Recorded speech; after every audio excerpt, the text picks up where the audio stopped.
ذہین اور حساس. ذہین اور حساس لوگوں میں قبض اور بسط کی کیفیت، یہ مختلف سائیکلز ہیں جو آتی رہتی ہیں. کبھی طبیعت میں پشمردگی ہے، دل بجھا ہوا سا ہے، کچھ نا امیدی سی ہے، خود اپنے اوپر اعتماد کی کمی محسوس ہو رہی ہے، مجھ میں صلاحیت نہیں ہے، میں کچھ نہیں کر سکتا، اب تک جو کچھ کیا کبا بھی ہے، امنگ بھی ہے، امید بھی ہے، روشن پہلو نظر آ رہے ہیں. قبض کی کیفیت میں تاریک پہلو نظر آتے ہیں، مایوسی کے پہلو نظر آتے ہیں، پیسیمزم کی کیفیت. اور یہ جو بسط کی کیفیت ہے، اس میں روشن پہلو. دیکھو یہ بھی تو ہے نا، آخر یہ بھی تو ہوا ہے اور بھی ہو سکتا ہے، آخر اب تک میں نے یہ کام بھی تو کر لیا، آگے بھی مشکل آسان ہو سکتی ہے. یہ دو کیفیات ہیں قبض اور بسط کی، جن کو کہ صوفیاء کرام نے یہ اصطلاحات، یہ عنوان دیے، قبض اور بسط. جتنی انسان کے اندر حساسیت کی کیفیت زیادہ ہوگی، ذہانت زیادہ ہوگی، اتنا ہی یہ جو ویوز ہیں اس کی ایمپلیٹیوڈ زیادہ ہوتی ہے.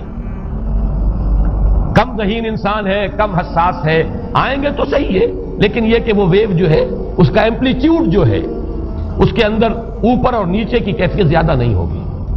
لیکن جتنا یہ معاملہ بڑھتا ہے، یہ جو ویو ہے اس کے ایمپلیٹیوڈ بڑھتا چلا جاتا ہے. لیکن نارمل انسان کا معاملہ یہ ہے کہ یہ حدود کے اندر رہے. اسی کی ایک کیفیت جو ہے ایب نارمل جب ہو جاتا ہے، یہی ہے جو جدید ہماری جو سائیکولوجیکل میڈیسن ہے اس میں اسے مینیکس ڈپریسو سائیکوسس کہا جاتا. مایوسی ہوئی تو اتنی ہوئی کہ جیسے کمر ٹوٹ کر رہ گئی، اور اسی ڈپریشن میں ہوتی ہیں خودکشیاں، خودکشی کر جاتا ہے ڈپریشن. کچھ روشن پہلو نظر ہی نہیں آ رہا، کوئی امید کا پہلو نظر ہی نہیں آ رہا، کوئی صورت نظر نہیں آتی، کوئی امید بر نہیں آتی. کس طرف جاؤں، کدھر دیکھوں، کسے آواز دوں؟ اے ہجوم نامرادی، دل بہت گھبرائے ہے. اور جب آدمی محسوس کرتا I can't face these realities، یہ commits suicide. یہ اور جب کیفیت ہوتی ہے انشراح کی تو آدمی خوب بھاگ رہا ہے، دوڑ رہا ہے، امنگ ہے، محنت ہے، دوڑ رہا ہے، امیدیں ہیں، اب ہر چیز کا روشن پہلو نظر آ رہا ہے. عجیب ہے یہ. اصل میں مجھے کچھ تجربہ بھی ہوا ہے، ہمارے خاندان میں بھی یہ مرض موجود رہا. میرے والد مرحوم کافی طویل عرصے اس میں ایک ڈپریسو سائیکوسس کے مریض رہے. کچھ ہوتا ہے یہ معاملہ. ویسے بھی شاید ہمارا خاندان جو ہے اس کیٹیگری میں آتا ہے جس میں ذہانت نسبتاً کچھ زیادہ ہے، حساسیت بھی نسبتاً کچھ زیادہ ہے. یہ دوسری بات ہے کہ کوئی شخص جو ہے یہ فلسفے کے طور پر اختیار کر لے کہ اپنے آپ کو ڈھیٹ بنا لینا ہے، یہ فلسفہ بھی بن سکتا ہے. لیکن یہ ہے کہ اگر آدمی چھوڑ دے اپنی طبیعت کو تو یہ دونوں کیفیات آتی ہیں. انہی کیفیات میں اگر یہ جو اپورڈ اینڈ ڈاؤنورڈ موومنٹ ہے یہ ایک حد سے نکل جائے تو یہ بیماری ہے مینیک سائیکوسس، مینیک ڈپریسو سائیکوسس. اس میں جب آدمی ہوتا ہے وہ اپر کیفیت میں تو اس کے اندر بڑی عظیمت ہے، روشنی ہے، امید ہے، لوگوں سے گفتگو کر رہا ہے، ہنس بول رہا ہے، خوب جو ہے محفل کے اندر، اب وہ محفل میں اسے دلچسپی محسوس ہو رہی ہے اور اسے ہر چیز کا روشن پہلو نظر آ رہا ہے، خود اپنے وجود کا بھی روشن پہلو، دوسروں کے وجود کا بھی. دوسروں کی بات میں سے بھی وہ اچھا پہلو تلاش کریں گے، وہ برا پہلو تلاش نہیں کریں گے.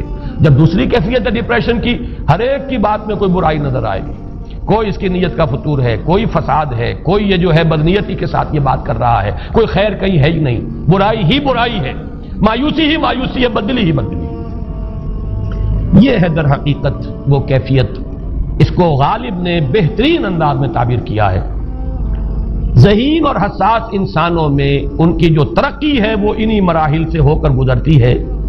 اور ہر ڈپریشن کے بعد، ڈپریشن میں اس سینس میں استعمال نہیں کر رہا یعنی بیماری کی حد تک پہنچنے والی ڈپریشن نہیں، صرف قبض کی حد تک پہنچنے والا معاملہ.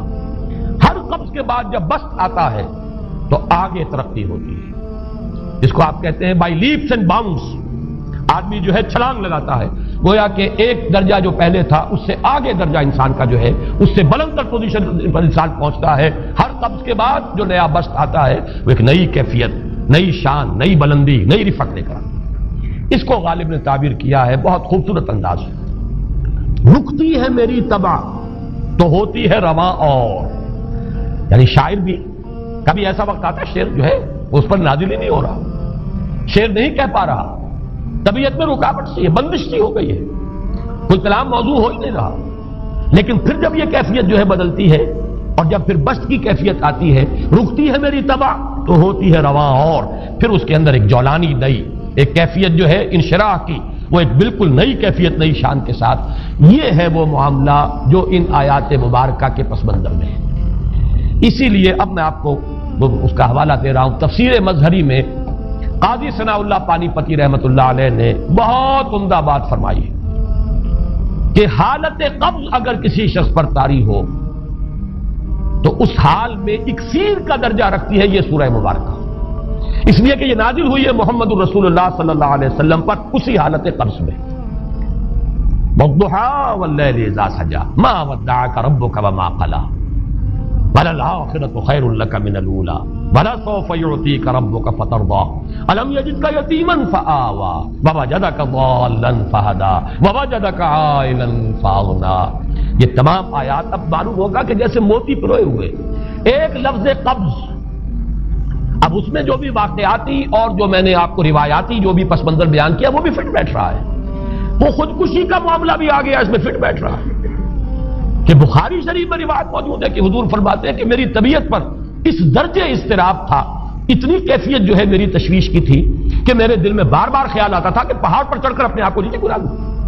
یہ سارے معاملات اب آپ کو محسوس ہوگا جیسے تمام کڑیاں جو ہے وہ جڑ گئی، جیسے رات کو اب آپ اٹھ نہیں پا رہے، اضمحلال ہے، اعصابی جو ہے اعصاب اس درجے متاثر ہو چکے ہیں۔ صرف یہ ایک احساسات کی کیفیت نہیں ہے، آپ کی قوت فعلی جو ہے، قوت عملی، وہ بھی اس درجے متاثر ہو چکی ہے کہ کئی راتیں گزر گئی اور آپ رات کو نہیں اٹھ سکے، جس پر کہ ام جمیل کو یہ کہنے کا موقع مل گیا کہ معلوم ہوتا محمد تمہارا شیطان تمہیں چھوڑ گیا۔